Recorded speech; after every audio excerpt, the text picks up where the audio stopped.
Good morning, everyone. Don't worry, this is intentional. I'm going to try something a little different today because today I have been seeing a lot of posts on my Facebook feed about, wait for it, nativity sets. And I thought we would talk about those. It had me thinking about the history of the nativity set, where it comes from, and all that. And so instead of being a talking head, I thought, well, I'll just let you look at mine for a while. I also haven't brushed my hair or put my contacts in, so it may have ulterior motives. But anyway, so I was looking up the history of the nativity set, and it turns out they date back to Saint Francis of Assisi, you know, the one who liked animals and the natural world and such. Well, it turns out he went on a pilgrimage to the Holy Land, and when he returned to Italy, at some point in the 13th century, he decided that Christmas needed to focus more on Jesus and less on, well, secular things and materialism and such. Sounds familiar. And so he decided that he would make a live nativity set in his town, the town that he was preaching in. And so he pulled together people, and they had, what we would, well, typically see in a live nativity set, animals, and obviously people dressed as the holy figures. Well, it became a very popular thing, and before long, within a century, I think it said, pretty much every church in Italy had their own live nativity set.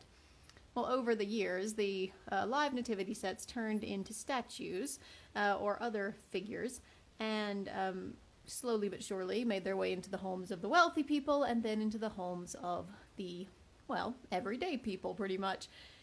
And what Wikipedia is where all this information is coming from. What Wikipedia was talking about is how all the different cultures of the world have their own sort of traditions. You might notice, for example, my nativity set is a little different from what you might see in the shop. These are examples of what are called French santons. They come from the provincial region of France, and they're very tiny. So, like, you can see the little rooster. Super tiny, and they don't obviously just include the biblical figures. They include, well, lots of animals. You'll notice the shepherds, for example, are not dressed in biblical shepherd dress. They are dressed in provincial France dress.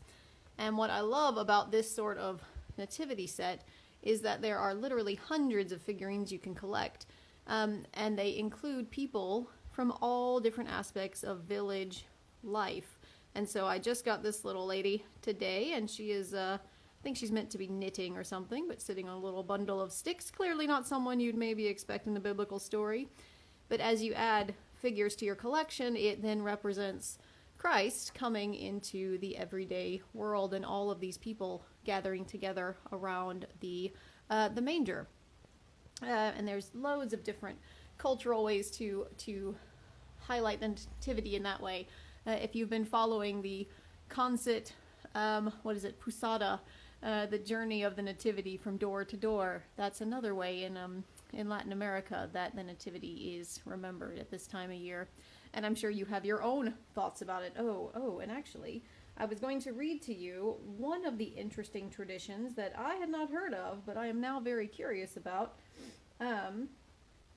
Is from England. So this is mentioned. I'm going to read it directly off of Wikipedia. Please tell me if you've ever heard of this, because really. It says, a tradition in England involved baking a mince pie in the shape of a manger, which would hold the Christ child until dinner time, when the pie was eaten. When the Puritans banned Christmas celebrations in the 17th century, they also passed specific legislation to outlaw such pies, calling them idolatry in crust. So, if you have ever heard of a mince pie manger, I want to know about it, because that sounds very intriguing. Let's see, I guess other things about nativity sets. You may have noticed there are other traditions that go along with them. And you may have noticed, for example, that mine is missing, well, a few key people, notably the baby in the manger. And whereas it's not something that's required, there is a tradition out there to wait until Christmas Eve to put the baby Jesus in the manger in the nativity set, and I like to wait to do that. Also for the wise men, or the three kings, I like to wait until Epiphany, January 6th. to put the three kings out. And so the nativity set then stays out, in my house at least, until at least Epiphany, although in several churches it'll wait until, oh gosh, there's a special word for it, but baptism of the Lord, that sort of thing. Candlemas, is that? Anyway, yeah, it's one of those fancy ones. But in any case, there's different traditions that come along with a nativity set, but it's worth, I guess, remembering today that the nativity set is there to draw our attention to what actually matters in the season, why we're remembering, this time of year. And I personally just enjoy collecting the little figurines and putting them out, and then waiting for the baby to come on Christmas Eve, and then watching for the wise men to come on the 6th of January. So it's a lovely way to pass the days of Advent and Christmas along in a very visual way.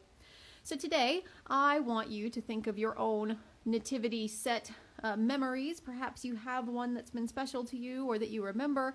Perhaps you've seen collections of them. I have a friend, for example, who actually collects them, and so every time she and her husband go to another country, they pick up a local nativity set, and their house is like a museum on Christmas, actually, with all the different sets available. So yeah, if you have any insight or thoughts about nativity sets that you've seen or own, feel free to post in the comments, or maybe share a picture if you have one, so we can all see what it's like. But in the meantime, have a look as you go about the next couple of weeks. We're only a few weeks away from Christmas, about halfway there, really. Well, from the beginning of December. Have a look for any nativity sets out and about, maybe in people's windows or out on the lawns of various places, or even online or in shop windows and things, and be reminded as you see those about, well, the reason for the season. So take care, and I will see you later. All right, bye.